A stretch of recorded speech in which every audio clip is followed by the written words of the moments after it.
Hello everyone, আসসালামু আলাইকুম। Welcome to জান্নাস mini kitchen. আজকে আমি আপনাদের তৈরি করে দেখাবো সুইট চিলি সস। এই সুইট চিলি সসটা তৈরি করতে কিন্তু মাত্র 2 থেকে 3 মিনিট সময় লাগে।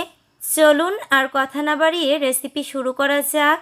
সুইট চিলি সস তৈরি করার জন্য প্রথমেই একটা প্যানে চিনি নিয়ে নিচ্ছি 1/3 কাপ।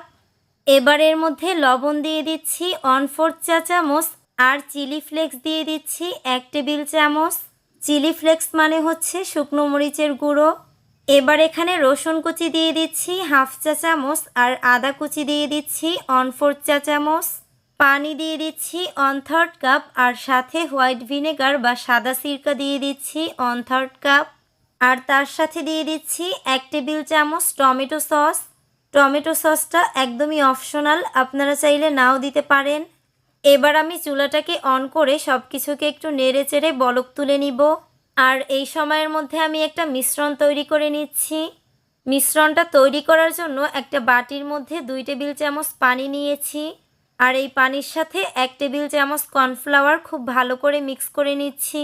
যখন সসের মধ্যে বলক উঠতে থাকবে ওই পর্যায়ে অনবরত নাড়তে হবে আর এই মিশ্রণটাকে মিশিয়ে নিতে হবে। একবারে মিশ্রণটা ঢেলে দেওয়া যাবে না, তাহলে কিন্তু মিশ্রণটা জমাট বেঁধে যাবে।